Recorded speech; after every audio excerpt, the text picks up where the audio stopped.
लेकिन थोड़ा ठंड भी है, इसलिए लगना चाहिए कि जो है ठंड खत्म हो गई है क्योंकि धूप आ गई है।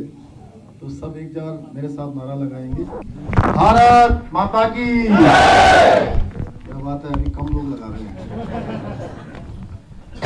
भारत माता की, भारत माता की। नरेंद्र मोदी जिंदाबाद, नरेंद्र मोदी जिंदाबाद, भारतीय जनता पार्टी जिंदाबाद, भारतीय जनता पार्टी जिंदाबाद, उत्तर काशी की जनता जिंदाबाद, यमुनोत्री की जिंदाबाद, केदार रावत विजय हो, केदार रावत विजय हो। पुष्करधामी जिंदाबाद, जिंदाबाद, जिंदाबाद। उत्तराखंड भरती हामी, पुष्करधामी, पुष्करधामी। नरेंद्र मोदी जिंदाबाद, जिंदाबाद, जिंदाबाद। केदार रावत जिंदाबाद, जिंदाबाद, जिंदाबाद। आज इस इंडोर बैठक में यमुनोत्री विधानसभा, जिसमें मैं आप सब लोगों का आज जब यहाँ पहुँचा हूँ तब से लगातार जिस प्रकार का जोश और उत्साह देख रहा हूँ, उस बैठक में हमारे जिला अध्यक्ष भाई रमेश चौहान जी जो लगातार संगठन को चलाने का काम कर रहे हैं और लगातार इस क्षेत्र के मुद्दों को भी उठाते हैं। आप सबके बीच में अभी जिनका आपने यहाँ से संबोधन सुना, क्योंकि मैं भी पिछले 2 बार से लगातार विधानसभा में हूँ, इतने सारे काम इन्होंने यहाँ से गिनवाए भी, और पिछले 5 माह में 6 माह में मैंने देखा कि लगातार आपके क्षेत्र के लिए, इस क्षेत्र के लिए ईमानदारी से काम करने वाले, कहूँगा एक ईमानदार, सहज और सरल, जो कि आजकल राजनीति के क्षेत्र में अब देख रहा हूं धीरे धीरे ऐसे लोगों की कमी हो रही है और बहुत ही प्रखरता से हर मंच पर अपनी बात रखते हैं। ये हो सकता है कि कोई स्थितियां परिस्थितियां बदलती हैं, लेकिन मैंने आपको बहुत नजदीक से देखा है। ऐसे हमारे इस क्षेत्र के प्रत्याशी, आप सबके प्रिय आदरणीय केदार सिंह रावत जी, हमारे बीच में हमारे जिला महामंत्री भाई सतेंद्र राणा जी, मंडल अध्यक्ष चिन्याली सोड़ विजय बड़ोनी जी, मंडल अध्यक्ष ग्रामीण श्रीमती पूनम रमोला जी, हमारी दीदी जो अब चुनाव तक यही रहने वाली हैं, आदरणीय बिमला नोटियाल जी, जरा एक बार इनको भी देख लीजिए, और हमारे वरिष्ठ आंदोलनकारी, और जिनके कहने से मैंने कितने सारे काम कर दिए आंदोलनकारियों के लिए, हमेशा जितने। आज मैं भी पूछ भी रहा था आपसे, मैंने कहा भाई साहब सब काम हुए कि नहीं हुए? जितना मैंने बोला है, आंदोलनकारी भोजन माता और हमारी ये आंगनबाड़ी, आप अच्छी बात है। आदरणीय लक्ष्मण भंडारी जी, विधानसभा चुनाव संयोजक खीमानंद बिजलवाड़ जी, रजनी कोटवाल जी, ममता परमार जी, पूर्व प्रमुख ढूंढा सरपी भंडारी जी, श्रीमती संगीता सिंगवाल जी, राजेंद्र पवार जी, नथी सिंह भंडारी जी, जयप्रकाश भट्ट जी, शशिबाला जोशी जी, श्यामलाल जोशी जी, कोमल राणा जी, हमारे युवा मोर्चा के अध्यक्ष भाई हरिमोहन सिंह जी, श्रीमती कृष्णा राणा जी, जिला अध्यक्ष महिला मोर्चा, अभी जिन्होंने भारतीय जनता पार्टी की सदस्यता यहाँ पर अभी ली है, भाई विजेंद्र रावत जी, और हमारे सभी पदाधिकारीगण, ज्येष्ठ श्रेष्ठ सभी कार्यकर्ता, भाइयों एवं बहनों, मैं आप सभी को इस आने वाले चुनाव की बहुत शुभकामनाएं देता हूँ कि लोकतंत्र का ये पर्व चल रहा है और इस पर्व में आप सबकी सहभागिता हो, आप सभी लोग स्वस्थ रहें और ठीक प्रकार से। आज जैसे मैं यहाँ आया तो मंदिर में हमने मनकामेश्वर मंदिर में जाकर भगवान से प्रार्थना की कि हे भगवान, ये जो महायज्ञ चल रहा है ये निर्विघ्न रूप से पूरा हो, बिना किसी विघ्न के संपन्न हो। तो मैं इस कार्य में, चूंकि आप सब लोग एक सबसे बड़ी पार्टी, आज हमारी पार्टी केवल हिंदुस्तान की नहीं बल्कि दुनिया की सबसे बड़ी पार्टी है और आप उस पार्टी के परिवार के सदस्य हैं,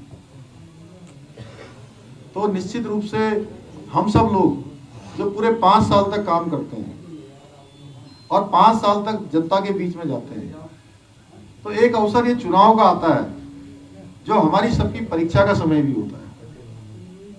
हम लोग, हो सकता है कि बहुत सारे स्थानों पर हमारा प्रभाव होगा, अपने घर के आसपास तो होगा ही होगा, अपने बूथ पर तो होगा ही होगा, उसके अलावा भी हमारा प्रभाव अन्य जगह पर होगा। लेकिन हमारी पहचान कहाँ से होगी? हमारी पहचान होगी जब हमारे बूथ जीते जाएंगे, हमारे आसपास के शक्ति केंद्र जीते जाएंगे। बताइए होगा कि नहीं होगा? नहीं तो आप लोगों में से कोई कहे कि आज मैं डुंडा ब्लॉक में हूँ या मैं चिनियाली में हूँ और मैंने जो है वोट दिलाया है कहाँ? नौगांव में। कोई मानेगा? बताइए आप लोग। कोई नहीं मानेगा। तो इसलिए वोट अपनी जगह पर दिलवाना है। और मैं ऐसा मानता हूं कि जितने लोग भी इस सभागार के अंदर आए हैं वो सारे के सारे वो हमारे पूरे क्षेत्र की क्रीम है। कितने वोटर हैं हमारे? 75-76 हजार लोगों के आप सब लोग प्रतिनिधि हैं यहाँ पर जितने बैठे हैं, है ना? नहीं तो उतने लोगों को बुलाया जाता ना जितने लोग इस क्षेत्र में रहते हैं। अगर आप ही लोगों को बुलाया गया है तो इसलिए बुलाया गया है आप लोगों को कि आप लोग अपने अपने क्षेत्रों के प्रतिनिधि हैं। यानी कि अगर मैं मुख्य सेवक हूँ, मुख्यमंत्री हूँ, ये यहाँ के प्रत्याशी हैं, विधायक हैं, हमारे जिलाध्यक्ष हैं, बिमला जी हैं, रावत जी हैं, हमारे सब लोगों ने यहाँ से अपनी बात रखी है, तो सबने अपनी बात रखी, तो ये बात उन सब लोगों तक पहुंचाने की जिम्मेदारी किसकी है? बताइए जोर से। बात पहुंचनी चाहिए कि नहीं पहुंचनी चाहिए सब तक? भाइयों बहनों, कई बार हम लोग संगठन में काम करते हैं और संगठन में काम करते करते बहुत बार हमको लगता है कि मैं तो बहुत काम कर रहा हूं, मैं तो बहुत काम कर रही हूं, लेकिन हमको कोई देख नहीं रहा है। और जो काम नहीं कर रहा है, आगे पीछे घूम रहा है, उसको सब देख रहे हैं। होता है कि नहीं होता? ऐसा आता है ना आप लोगों के मन में? बताइए, जोर से बोलिए। देखिए, एक बात मैं आपसे कहना चाहता हूं, जो काम करता है उसके काम को देखने में देर हो सकती है, लेकिन अंधेर कभी नहीं होती है।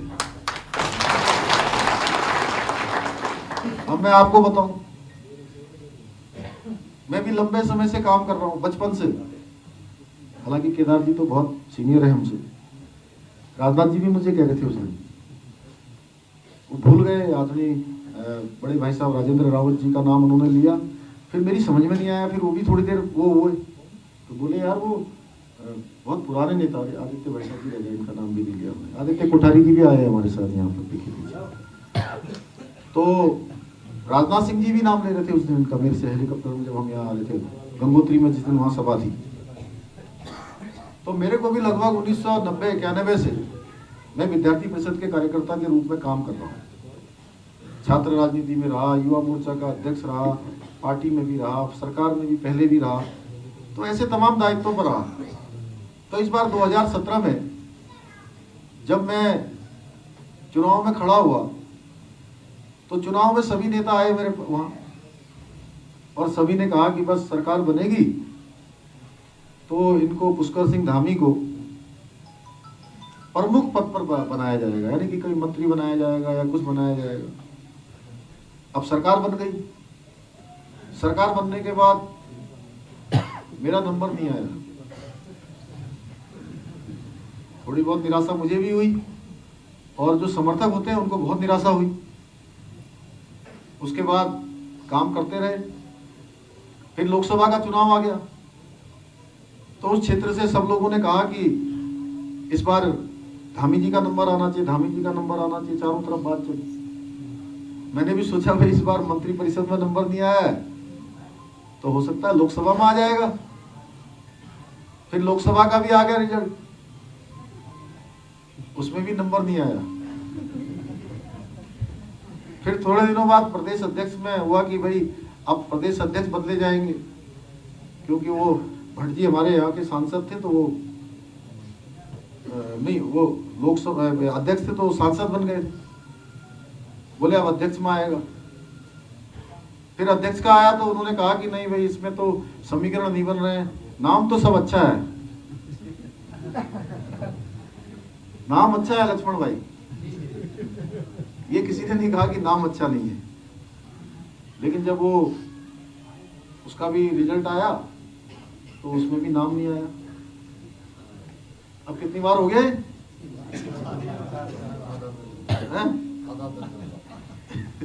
उसके बाद अचानक हम लोग सोच रहे थे कि जो है 4 साल पूरे होने वाले कार्यक्रम करेंगे, गैरसैंण में सत्र चल रहा था। बीच में खबर आई कि अब मुख्यमंत्री तीरथ जी बनेंगे, मतलब मुख्यमंत्री बनेंगे नहीं, तो उसमें भी खूब नाम चला। मेरा नाम कहीं मंत्री में, कहीं मुख्यमंत्री में, उप मुख्यमंत्री में, कि इस बार तो सबने कहा कि जरूर आएगा इनका नाम।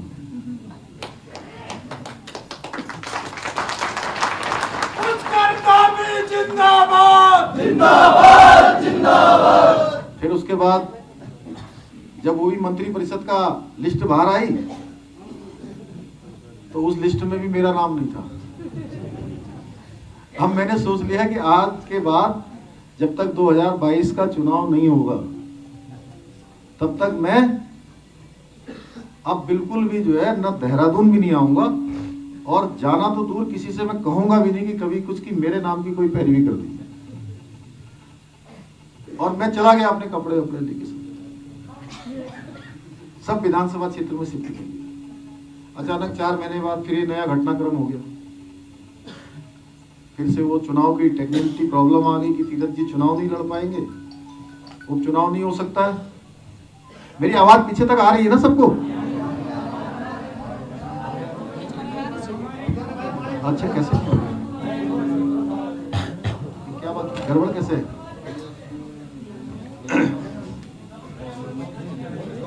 मैं आपको सामने भाषण नहीं दे रहा हूं, मैं आपको अपनी एक बात बता रहा हूं कि कार्यकर्ताओं के मन में क्या क्या होता है, इसलिए मैंने ये बातें आपको बताई। तो अब आई नहीं आई?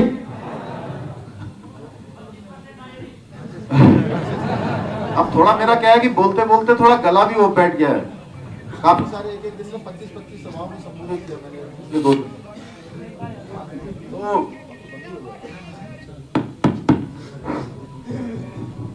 तो अब ये चौथा, 5वां, 6ठा एपिसोड हो गया।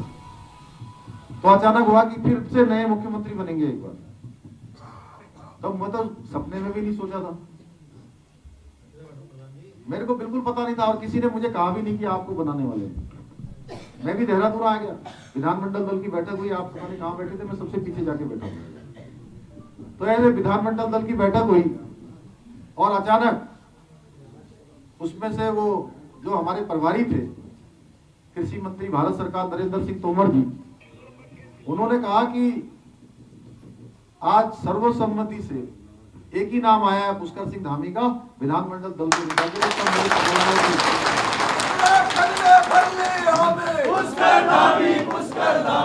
तब मुझे पता लगा कि अब मुझे मुख्यमंत्री पद की शपथ लेनी है। और सच मानिए आप, किसी का मुझे फोन नहीं आया इस बार, किसी ने नहीं कहा कि तुम बनने वाले हो, किसी अखबार में भी नहीं छपा इस बार।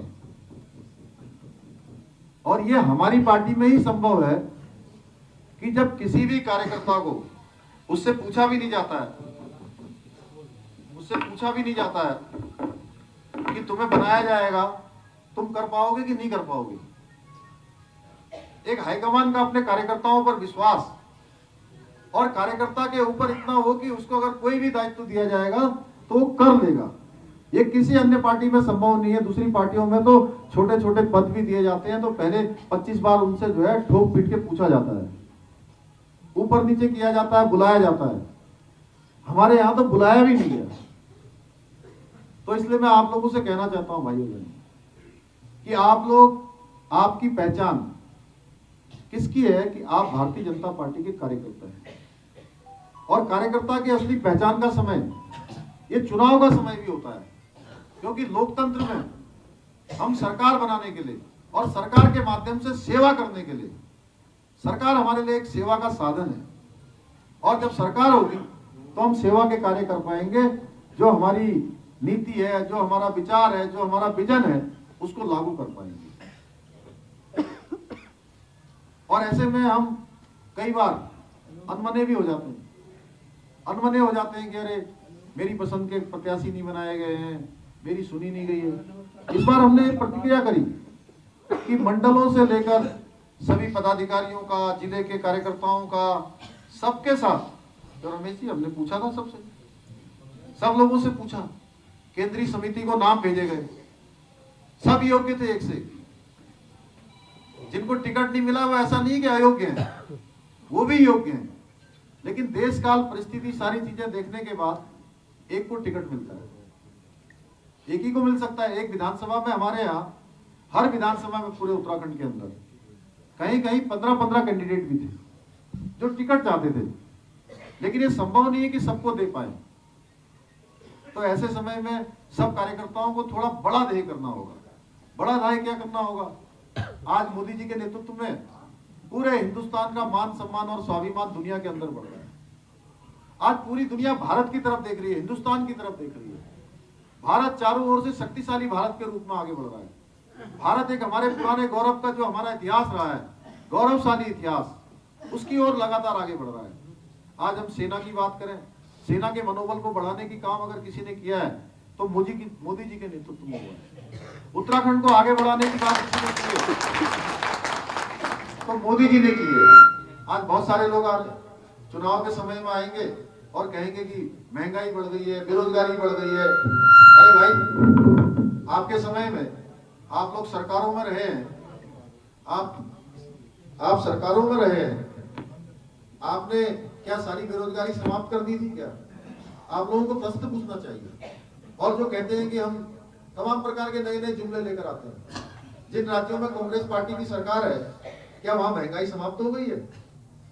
या जो अभी 4 धाम के नाम से कुछ लॉन्च कर रहे हैं, कह रहे हैं 500 रुपए का सिलेंडर दे देंगे। ये जुमले से ज्यादा कुछ नहीं है, क्योंकि किसी भी कांग्रेस शासित राज्य में 500 रुपए का कोई सिलेंडर नहीं है। और पिछली बार भी आए थे लोग चुनाव में, पिछली बार ये एक रोजगार गारंटी का कुछ लेकर आए थे, एक कार्ड लेकर आए थे। हर विधानसभा में उन्होंने कहा था कि चाहे चुनाव कुछ भी हो, कोई परिणाम आए, आप लोगों को 5-5 हजार रुपए मिलेंगे। किसी को 5-5 हजार रुपए कहीं मिले थे? बताइए, आप लोग कहीं मिले थे क्या? तो इस बार भी कुछ नहीं मिलने वाला।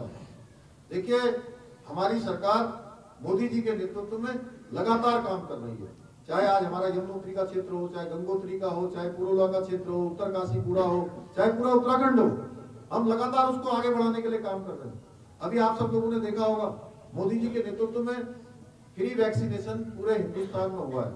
और ये वैक्सीनेशन दुनिया का सबसे बड़ा वैक्सीनेशन, दुनिया का सबसे बड़ा वैक्सीनेशन। एक वैक्सीन की कीमत अगर बाजार में खरीदी जाए तो 1750 रुपए इसकी वैक्सीन की कीमत होती है।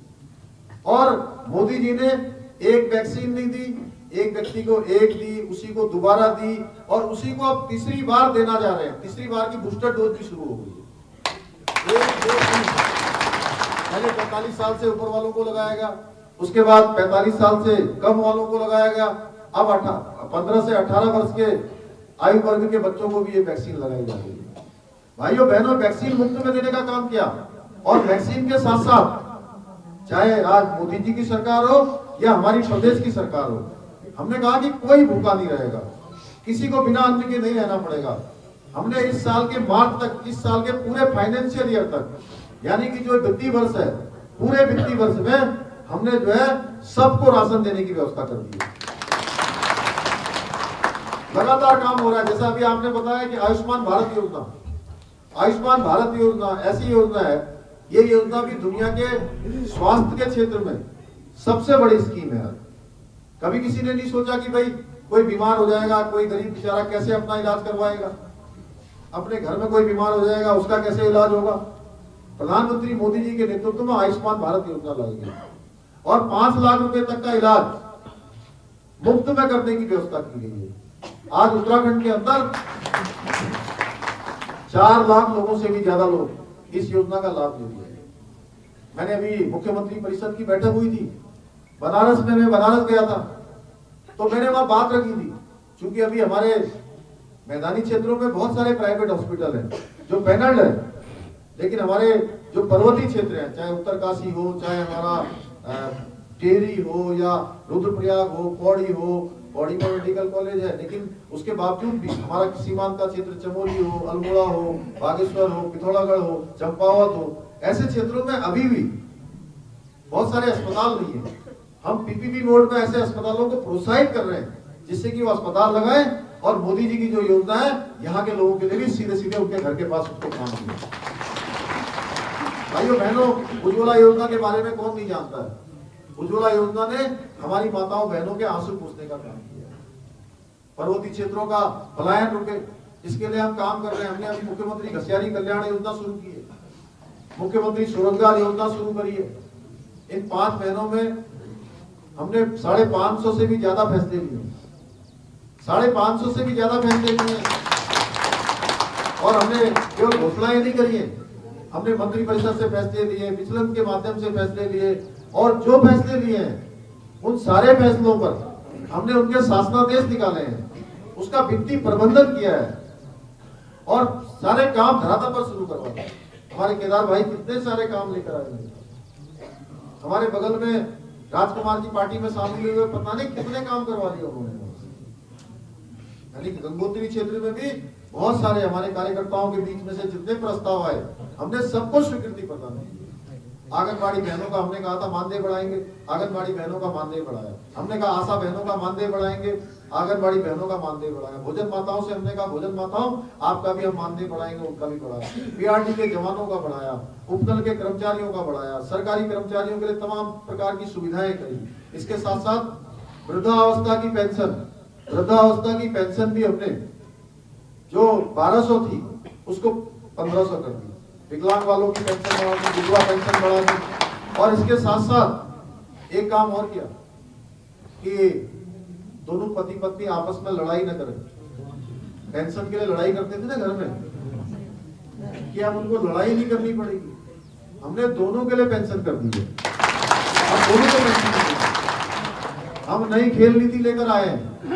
नई खेल नीति में हमने व्यवस्था की है कि हमारे जितने भी जो बच्चे, चाहे गरीब का बच्चा हो, चाहे गरीब का बच्चा हो, किसी किसान का बेटा हो, छोटे दुकानदार का बेटा हो, उसको अब नई खेल नीति के माध्यम से अगर वो खेलना चाहता है, उसके अंदर योग्यता है, क्षमता है, तो अब उसको कोई नहीं रोक सकता। उसको कोई उसके जीवन के अभाव उसके आगे बढ़ने में बाधा नहीं बनेंगे। हमने नई खेल नीति में ऐसा प्रावधान कर दिया कि जो भी बच्चा इस लायक होगा उसको आगे जाने के लिए, बच्चा बेटा हो बेटी हो, वो आगे जाएगी तो सरकार उसके लिए खेलने की भी व्यवस्था करेगी, जाने की व्यवस्था करेगी, रहने की व्यवस्था करेगी और उसके खाने की भी व्यवस्था करेगी। भाइयों बहनों, बहुत सारे काम हम लोगों ने किए। स्वस्थ युवा स्वस्थ उत्तराखंड एक योजना चलाई। इस योजना के माध्यम से हमने कहा कि हर गांव में हम एक ओपन जिम खोलेंगे और मैंने पीठसेड़ में, पौड़ी जिले के पीठसेड़ में जो वीर चंद्र सिंह गढ़वाली जी का जो जन्म स्थान है, वहां पर मैंने घोषणा करी थी 1 अक्टूबर को। और केवल ये घोषणा नहीं रह गई, इसका हमने वित्तीय प्रबंधन करके इसका धनराशि भी हमने रिलीज कर दिया। हर गांव में एक ओपन जिम खोला जाएगा। ऐसे अनेकों कार्य लक्ष्मण भंडारी जी है, 3100 पेंशन मिलती थी आंदोलनकारियों को, हमने उसको 4500 किया। जिनको 5100 मिलती थी उनको हमने 6000 रुपया किया। यानी कोई क्षेत्र ऐसा छोड़ा नहीं है। मुख्यमंत्री वात्सल्य योजना चलाई, जो बच्चे हमारे अनाथ हो गए उन बच्चों को आगे देखभाल की व्यवस्था सरकार करेगी। उनके भरण पोषण के लिए प्रत्येक माह 3,000 रुपए की धनराशि की हमने व्यवस्था करी है। और अतिथि शिक्षकों का हमने वेतनमान बढ़ाया, शिक्षा मित्रों का बढ़ाया, संविदा शिक्षकों का बढ़ाया है। ऐसे तमाम सारे कार्य, आश्रितों को भी पेंशन देने की व्यवस्था की है आंदोलनकारियों की। इंटर्न डॉक्टर जो है हमारे, जिनको 7,500 मिलती थी, उनके 17,000 किया है। एमबीबीएस की फीस पूरे देश में सबसे कम लेने वाला राज्य हमारा होगा, 1,45,000। कोई ऐसा क्षेत्र नहीं छोड़ा है। उद्योग धंधे हमारे यहाँ लगे, उसके लिए तमाम जो 143 की व्यवस्था है उसको सरलीकरण किया। पहाड़ों में हमारा पर्यटन बढ़े, उसके लिए हवाई सेवाएं हमने उसको, जो उसमें बैट टैक्स लगता था, उस बैट को हमने 20% से घटाकर केवल 2% कर दिया। 18% हमने उसमें कटौती कर दी, उसमें कम कर दिया, जिससे कि आने वाले समय में हमारे यहाँ लोग हवाई सेवाएं सस्ते दर पर जो है उनको उपलब्ध हो पाए, जिससे हमारे यहाँ पर पर्यटन बढ़े और रोजगार बढ़े। होम स्टे को बढ़ाने के लिए हम काम कर रहे हैं। पर्यटन के क्षेत्र में चलने वाली जो हमारी वीर चंद्र सिंह गढ़वाली योजना है, उसमें हमने बहुत सारा जो है प्रोत्साहन बढ़ा दिया। 10 लाख मिलता था उसको 15 लाख कर दिया, 15 लाख जो मिलता था सब्सिडी उसको 25 लाख कर दिया। हमारी जो आजीविका मिशन के तहत काम करने वाली बहनें थी, स्वयं सहायता ग्राम संगठन जो काम करते हैं, जो स्वरोजगार का काम करते हैं, उनके लिए हमने 119 करोड़ रुपए का पैकेज दिया। आपदा के समय में, महामारी के समय में जो काम नहीं चल पाया, 4 धाम यात्रा नहीं चल पाई, ऐसे उसके लिए हमने 200 करोड़ रुपए का पैकेज दिया। जो परिवहन के क्षेत्र में, पर्यटन के क्षेत्र में, छोटे टैक्सी वाले हैं, होटल वाले हैं, उन सभी के लिए, युवक मंगल दलों के लिए, महिला मंगल दलों के लिए, पुलिस के हमारे सिपाही से लेकर सब इंस्पेक्टर तक हमने जो है उनके लिए भी 10-10 हजार रुपए की व्यवस्था की। ऐसी तरह पटवारी से लेकर राजस्व विभाग में हमारे नायब तहसीलदार तक हमने व्यवस्था की। सहायक विकास अधिकारी, ग्राम विकास अधिकारी, कृषि सहायक, कोई ऐसा क्षेत्र नहीं जिसमें छोड़े। मैं बोलूंगा तो बड़ा लंबा हो जाएगा। अब मैं केवल इतना ही कहना चाहता हूँ क्योंकि समय बड़ा कम है। अब मुझे अन्य एक कार्यक्रम में भी जाना है और अभी 1 बजे के बाद 9 फ्लाइंग जोन बनने वाला है। आज क्योंकि 26 जनवरी की जो परेड होती है उसका आज रिव्यू होता है दूसरा। तो भाइयों बहनों, मैं आपके बीच में कहने आया हूं कि अब आज एक तरफ तो वो लोग हैं जिन्होंने काम किए, जो काम मैंने आपको बहुत छोटे संक्षिप्त में गिनाने की कोशिश की, और दूसरी तरफ वो लोग हैं जिन्होंने सरकारों में रहते हुए, देश में 60 साल तक राज करते हुए केवल और केवल भ्रष्टाचार किया। और जब सरकार में थे तब आपने उनको देखा होगा, वो टेलीविजन पर कहते थे कि जितना लूटना है लूट लेना, मैं आंख बंद कर लूंगा। एक तरफ देश का चौकीदार है जो कहते हैं न मैं खाऊंगा न खाने दूंगा। उनके प्रतिनिधि के रूप में हम प्रदेश के अंदर काम कर रहे हैं। और एक तरफ वो लोग हैं जो कहते हैं लूट मचाओ, भ्रष्टाचार करो, घोटाले करो, काले कारनामे करो, गुंडागर्दी करो, शराब माफिया, भू माफिया और जंगल माफिया, ऐसे माफियाओं को लगातार प्रोत्साहन देने का काम करते थे। उनका हाथ जो है ना, जो उनका पंजा है, कांग्रेस का जो हाथ है, वो ऐसे लोगों के साथ में था। तो आप सब लोगों के बीच में इस समय 2 प्रकार की चीजें हैं। एक तरफ काम करने वाले हैं और एक तरफ एक कारनामे करने वाले हैं, और कारनामे भी काले कारनामे। तो भाइयों बहनों, इन्होंने कभी ना उत्तराखंड के लिए सोचा है, ना कभी यमुनोत्री के लिए सोचा है। अगर सोचा होता कि यमुनोत्री को साफ सुथरा रखना है, माँ यमुना का ये स्थान, माँ गंगा का ये स्थान, इस स्थान को स्वच्छ रखना है। स्वच्छ कैसे रखा जाएगा? जो लोग भ्रष्टाचार में लिप्त हैं, ऐसे लोग यहाँ की सेवा करेंगे, यहाँ का काम करेंगे, ये हमें सोचना है। इस समय हमें ऐसी सरकार बनानी है जो देश के चौकीदार के साथ चले, जो प्रधानमंत्री नरेंद्र मोदी के साथ चले। और मैं आपको विश्वास दिलाता हूं कि आपके इस क्षेत्र के जितने भी बहुत सारी चीजें हैं इस क्षेत्र की, जैसे यहाँ पर अभी जो आपका गंगोत्री और यमुनोत्री के लिए 2300 करोड़ की रेल लाइन, 23,000 करोड़ की रेल लाइन की जो है डीपीआर तैयार हो गई है। माननीय मोदी जी के नेतृत्व में जल्दी इसको ध्यान में उतारा जाएगा।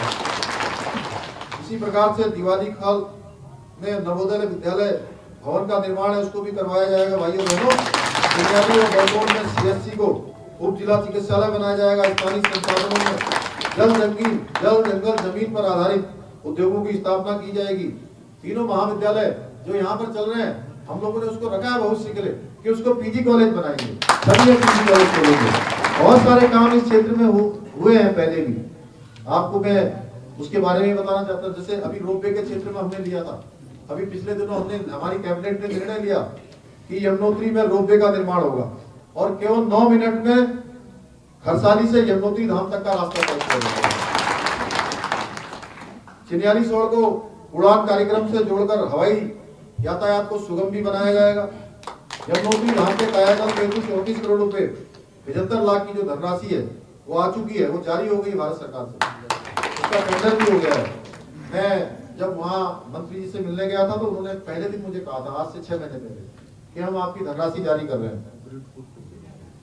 उसका टेंडर भी हो चुका है, बिल्कुल उसकी संस्था है। जानकी चट्टी में यमुनोत्री धाम का भव्य प्रवेश द्वार बनवाया गया है।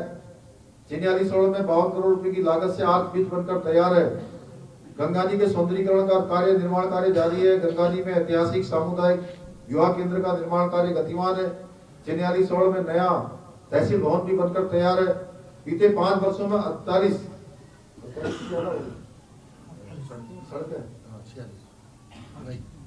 नई सड़कें 46 नई सड़कें यहाँ पे स्वीकृत हुई, जिनमें से अधिकतर पर कार्य किया गया। बेहतर रोड कनेक्टिविटी के लिए 28 सड़कों का डामरीकरण किया गया। जानकी चट्टी और बरकोट में पार्किंग स्थल भी बनवाए गए। क्षेत्र में स्वास्थ्य सेवाओं को बेहतर किया जाए। कोविड सेंटर और ऑक्सीजन प्लांट की भी स्थापना की गई है। ऐसे अनेकों कार्य हैं भाई बहनों, अभी और भी है। चिन्याली सड़क में स्वास्थ्य केंद्र में 2 से बढ़ाकर 10 और बरकोट में स्वास्थ्य केंद्र में 2 से बढ़ाकर 9 डॉक्टरों की भी नियुक्ति की गई है।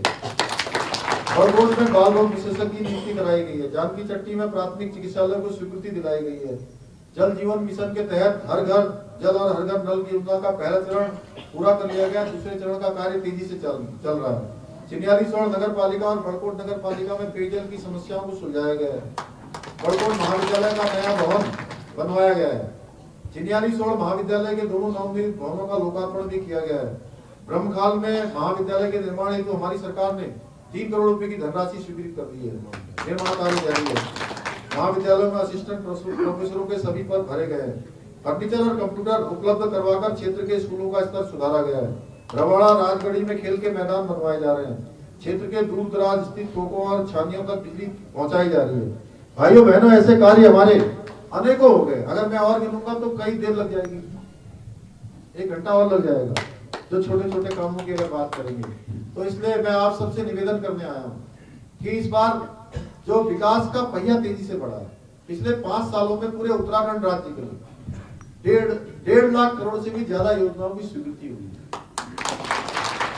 और ये तभी संभव हुआ है जब दोनों सरकारें हैं। हमारा भाव है, मुझे लोग कहते हैं, मैं जहां भी जाता हूं, अब जहां जा रहा हूं तो हमारे पत्रकार बंधु पूछते हैं, आपने काम बहुत अच्छा किया, कहते लेकिन कहते आपको समय बड़ा कम मिला। तो मैंने कल एक जगह सभा में कहा, मैं नानकमता क्षेत्र में था, हजारों लोग थे, वहां भी इंडोर ऐसी बैठक चल रही थी।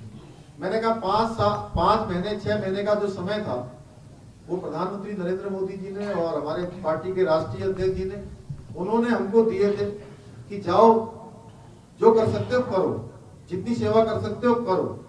हमने कोशिश की, एक एक पल और एक एक क्षण अपने राज्य के लिए लगाए, अपने उत्तराखंड के 1 करोड़ 25 लाख भाई बहनों के लिए लगाए। मैंने कहा मैं आपके बीच में आया हूँ कि आप लोग एक मौका और दीजिए, एक मौका दीजिए, पूरे 5 साल का समय दीजिए। निश्चित रूप से मैं आपसे वचनबद्ध होकर कहना चाहता हूँ कि 2025 में जब हमारा राज्य ये 25 साल का होगा, तब हिंदुस्तान के हम सर्वश्रेष्ठ राज्य के रूप में हो जाएंगे।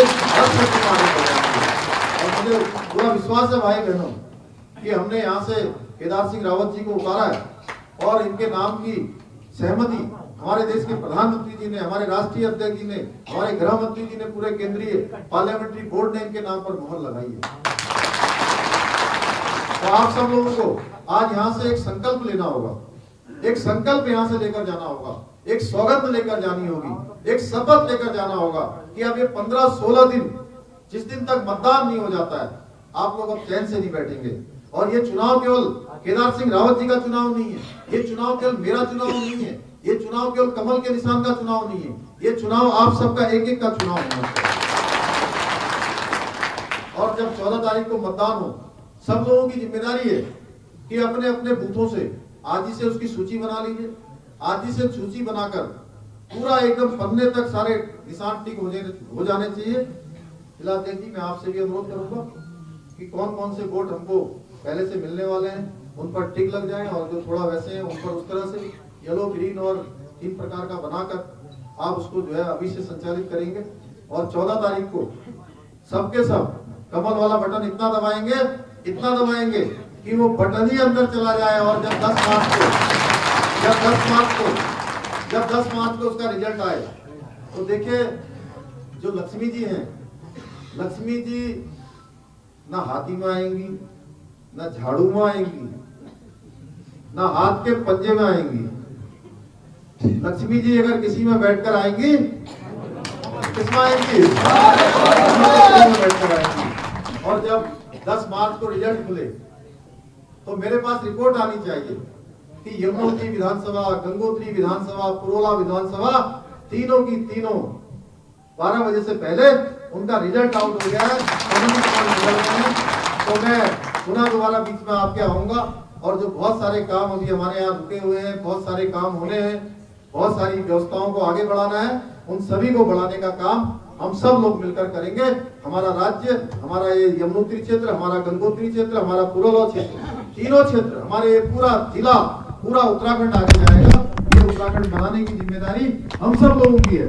ऐसा नहीं है कि यहाँ से केदार सिंह रावत जी चुनाव लड़ रहे हैं या मैं मुख्यमंत्री हूँ, मुख्य सेवक हूँ, तो ये हमारी यात्रा है। ये हमारी यात्रा नहीं है, ये हमारे सबकी सामूहिक यात्रा है। इस यात्रा को स्टेशन तक पहुंचाना है, जो हमारा लक्ष्य है वहां तक पहुंचाना है।